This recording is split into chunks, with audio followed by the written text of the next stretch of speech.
you opened the Dutchman. Tell me the story of that place. I mean, it's a warehouse. Mhm. Can you describe for people who've never seen it or never heard of it? I mean, some people have described it as a fixture or a Oh yeah, a Seattle music scene fixture. Tell me yeah. about that story. It's an interesting story. It's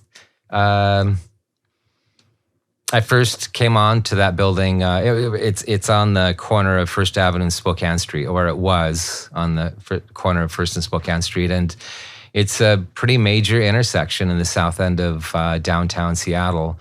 Really borders what's really in the SoDo district. So SoDo is like Soho, but it was south of the Kingdome was the expression SoDo. So we were maybe a mile south of the old Kingdome, which is also no longer there.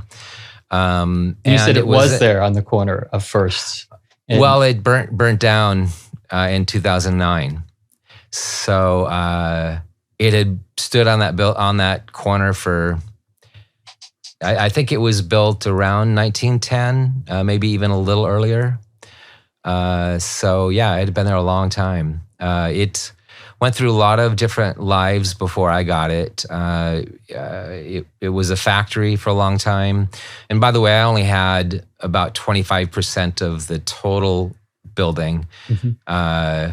The people that I was leasing from had a sheet metal company right next door, literally my neighbor inside the building.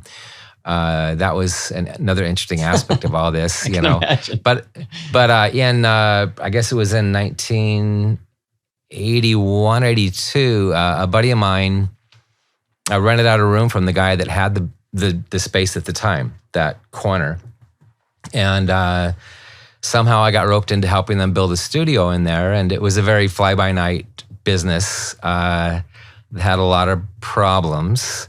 The building had really fallen apart. I mean, the walls were barely standing inside that building. The electrical had been torn out, a lot of the plumbing had been torn out. It was a real rat pit. And I had these construction skills and all the moxie that you can have when you're that age. You know, I guess I was 24, I think, when we started it, something like that. And so we just rolled up our sleeves. I had a partner, my buddy Shane, who is a musician friend of mine. We started the company together.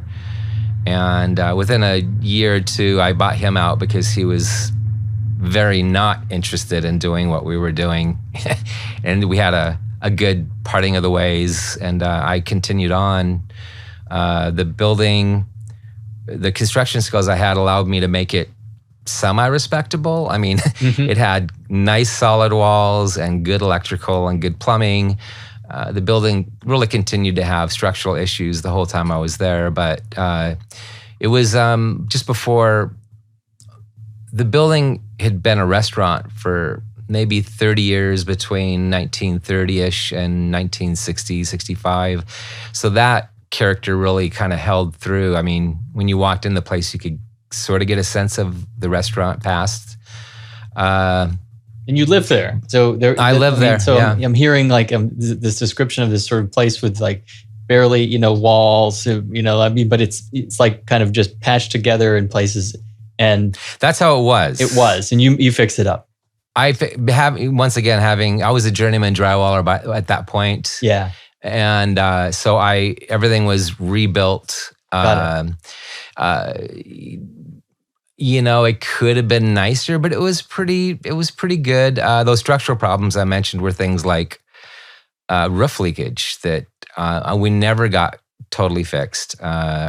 Great landlords, but it was an old building. And so it did have some grungy elements to it. I can't deny that. I think there was a quote that somebody told me that Kurt Cobain had actually referred to the Dutchman as the grungiest place in Seattle or something to that effect. And I've tried to find the quote and I'm not sure it actually is real, but it makes sense. It was rehearsal studios a little while before I got there. And then me and Shane took it over.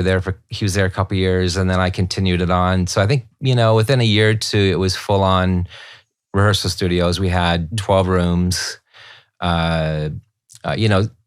Sub Pop was really just launching. I mean, it was 1984. So we had some of the sub pop groups in there, some CZ record groups. But I was living there the whole time. My idea was I wanted the musical castle. I wanted to do whatever I wanted to do.